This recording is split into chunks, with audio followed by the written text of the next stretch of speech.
Boa noite, queridos. É uma alegria estar aqui com vocês. É uma alegria estar podendo louvar junto com vocês essa quarta-feira. Aliás, Amanda, que dois louvores maravilhosos que você escolheu. Louvores que eu gosto bastante, falam bastante ao coração. E interessante que eu estava pensando sobre o que falar, como sempre, né? Quando a gente vai trazer a palavra, a gente fica, apesar de orar, apesar de pedir a direção a Deus, a gente fica pensando, será que é isso mesmo que nós temos que falar nesse dia? Pelo menos eu não sei vocês, eu sempre tenho esse temor, porque eu nunca sei se é aquilo que Deus quer que a gente fale, a gente sempre fica naquela dúvida. Mas como Paulo diz, que nesse momento não seja uma palavra de sabedoria humana, mas seja uma palavra da força e do poder do Espírito que nos transforme. E como a Amanda orou no começo, ela orou dizendo que nós, pedindo a Deus que nos transforme de dentro para fora. Então, que a gente possa encontrar essa transformação no dia de hoje e que a palavra possa nos tocar no fundo dos nossos corações e nos exortar, nos consolar e nos edificar daquilo que Deus quer para cada um de nós. Eu achei interessante a oração que a Amanda fez no começo, principalmente quando ela diz transforma-nos de dentro para fora, porque é um pouco disso que eu quero falar com vocês essa noite. E o primeiro louvor, que foi Oceano, do Hillsong, também tem muito a ver com o que a gente está falando, principalmente quando ele diz que a gente deve mergulhar, quero mergulhar mais, quero estar mais na presença do Senhor. E é isso que eu queria falar um pouquinho com vocês. E para a gente começar a ler, eu queria que vocês abrissem João 3. João 3, a partir do versículo 1, nós vamos ler do versículo 1 até o versículo 9, aliás, vamos ler até o 10, que aqui, segundo alguns teólogos, segundo alguns estudiosos, acontece um tratado de teologia muito grande entre Jesus e Nicodemos, e vamos falar um pouquinho e entender o que Jesus está dizendo a Nicodemo e as dúvidas de Nicodemos, porque muitas vezes nós também temos essas dúvidas, ou nós agimos ou paramos em um estágio inferior do que Jesus disse que é onde a gente tem que ir. João 3, versículo 1 diz assim: havia uma autoridade religiosa entre os judeus, cujo nome era Nicodemos. Ele veio a Jesus à noite e disse: Mestre, todos nós sabemos que Deus enviou o Senhor para nos ensinar. Os seus milagres são uma prova suficiente disso. Jesus respondeu: verdadeiramente digo-lhes isso: se alguém não nascer de novo, nunca poderá ver o reino de Deus. Nascer de novo? Exclamou Nicodemos. O que o senhor quer dizer? Como pode um homem velho voltar para o ventre da mãe e nascer de novo? Jesus respondeu: o que eu estou dizendo é verdade. Se alguém não nascer da água e do Espírito, não pode entrar no reino de Deus. O que nasce da carne é carne, mas o que nasce do Espírito é Espírito. Portanto, não se admire da minha declaração de que é preciso nascer de novo. Assim como você pode ouvir o vento, mas não pode dizer de onde ele vem ou para onde ele vai, assim acontece com todos os nascidos no Espírito. Como pode isso? Perguntou Nicodemos. Jesus respondeu: você é mestre em Israel e ainda não entende destas coisas? Queridos, quando eu vejo essa conversa de Jesus com Nicodemos, me assusta a minha posição também. Porque Jesus diz a Nicodemos: Nicodemos, você sendo mestre ainda não entende dessas coisas? E muitas vezes eu me pego pensando, será que eu entendo dessas coisas realmente? Porque o que Jesus está dizendo aqui a Nicodemos, o nascer de novo que Nicodemos não entendeu, ele estava pensando com uma mente humana naquele momento, ele estava imaginando, tanto que ele questiona Jesus e diz: como pode? Como pode um homem da minha idade voltar para o ventre da minha mãe e nascer? Nas versões que nós temos, eu acredito que a maioria de vocês está escrito nascer de novo. Depois nos comentários eu queria só que vocês confirmassem, mas eu acredito que a maioria da Bíblia de vocês nas traduções tem nascer de novo. Nós precisamos entender um pouquinho o contexto dessa conversa entre Nicodemos e entre Jesus. Na realidade, eles estão falando em hebraico, apesar do Novo Testamento ter sido escrito em grego, e daí muitas vezes a gente perde o sentido de algumas coisas. Jesus não estava conversando em grego com Nicodemos, ele estava conversando em hebraico. E ele usa uma palavra para nascer de novo, que no hebraico não tem esse sentido de nascer de novo. No hebraico, essa palavra tem o sentido de nascer de cima, ou nascer do alto. Então, o que Jesus estava claramente dizendo a Nicodemos é que ele precisava nascer do alto, ele precisava nascer segundo uma nova vontade de Deus, ele precisava entender o reino. Por isso que Jesus termina esse diálogo com ele perguntando: mas Nicodemos, você sendo mestre, sendo tão estudioso na palavra, você ainda não entende dessas coisas? Você não consegue entender que é necessário que você deixe com que o Espírito de Deus entre dentro de você e te conduza? E no versículo 5, Jesus diz muito isso. Se alguém não nascer da água, que é o batismo da água, e não nascer do Espírito, que é o batismo do Espírito Santo, aquele que veio lá em Pentecostes, não pode entrar no reino de Deus.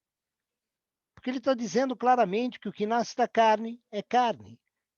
Mas quando nós aceitamos Jesus, entendemos a sua salvação, o sacrifício que ele fez pelas nossas vidas, aquilo que aconteceu na cruz e aquilo que aconteceu na ressurreição, nós temos que estar em outro patamar. Nós temos que ter nascido do Espírito. Porque o que nasce do Espírito entende dessas coisas. Por isso que ele diz a Nicodemos: Nicodemos, você ainda está pensando com pensamento humano. Então Jesus está dizendo a Nicodemo, como muitas vezes está dizendo para nós: não se admire que você precisa nascer de novo, porque você precisa renascer. O que Jesus está dizendo é que seus conceitos, seus princípios, seus valores precisam nascer novamente. E como uma criança, você vai tropeçar, você vai muitas vezes errar, mas cada vez mais esses princípios precisam estar dentro de nós. Nascer do alto significa entender que é Deus que comanda a nossa vida. Nascer do alto significa que alguém acima de nós comanda aquilo que nós fazemos. Ele sabe o que é melhor para cada um de nós. Por isso que a palavra diz que ele tem coisas boas, perfeitas e agradáveis para cada um de nós, porque ele sabe tudo o que nós precisamos. Ele não nos dá tudo o que nós queremos, mas quem é nascido do Espírito entende que tudo que Deus coloca sobre as nossas vidas existe um propósito muito grande. Um pouquinho antes de começar, a Cida lembrou aquele versículo que tantas vezes eu falei: puxa, esse podia não estar na Bíblia, que Jesus disse que no mundo tereis aflições. As aflições servem para nos fortalecer. As aflições servem para nos amadurecer. Servem para que nós sejamos educados nos princípios e valores de Deus. Isso é receber um nascimento que vem do alto. Paulo fala disso também. Aliás, Paulo fala bastante disso. Mas na carta dos Romanos, Romanos 8, no versículo 5, ele diz claramente, eu vou ler o versículo 1 e vou ler o versículo 5 para vocês em Romanos 8. O versículo 1 diz assim: agora já não existe nenhuma condenação para as pessoas que estão unidas com Cristo Jesus. Quando nós lemos isso, não existe mais nenhuma condenação, quer dizer então que eu posso fazer o que eu quiser, podes fazer o que me der na vontade, porque uma vez que eu aceitei e estou unido com Cristo, então eu não tenho mais condenação nenhuma sobre a minha vida. Cuidado, cuidado. Não é isso que Paulo está dizendo. Porque no versículo 5 ele diz assim: porque as pessoas que vivem de acordo com a natureza humana têm sua mente controlada por essa mesma natureza. Mas as pessoas que vivem de acordo com o Espírito de Deus tem a sua mente controlada pelo Espírito. As pessoas, e eu vou ler o 6 também, as pessoas que têm a mente controlada pela natureza humana acabarão morrendo espiritualmente. Mas as que têm a mente controlada pelo Espírito de Deus terão a vida eterna e paz. Então, quando Paulo diz que não existe condenação, é porque nós mesmos, conhecendo os princípios e valores de Deus e conduzidos pelo Espírito Santo, sabemos os nossos limites. Nós sabemos aquilo que devemos fazer. Nós entendemos o que deve ser feito e, portanto, nós somos guiados pelo Espírito Santo de Deus. Queridos, isso é fundamental na nossa vida. Nós temos que ser orientados por aquilo que Deus fala a nosso respeito e não por aquilo que queremos fazer. Isso é o ponto principal da vida cristã. Ah, mas eu tenho dificuldade de ouvir a Deus. Não, ninguém tem dificuldade de ouvir a Deus. Porque quando nós lemos a Bíblia, Deus fala conosco através da sua palavra. Muitas vezes o que eu não tenho é o hábito de ler a palavra e entender que aquilo é para mim. Quando eu leio a palavra e a palavra não externa para mim alguma coisa que é de errado em mim, significa que eu estou lendo de forma errada. Porque a palavra tem que ser como um espelho. Eu tenho que me ver nela. Eu tenho que ver quando eu erro. Eu tenho que ver quando eu acerto também. Mas eu tenho que entender aqueles princípios e valores que estão sobre nossa vida. E é isso que a gente tem que buscar. E para finalizar, porque de quarta-feira a gente fala rápido para podermos conversar depois, Paulo, ele também fala uma passagem muito conhecida de todos, que está lá em Gálatas 5, que são os frutos do Espírito.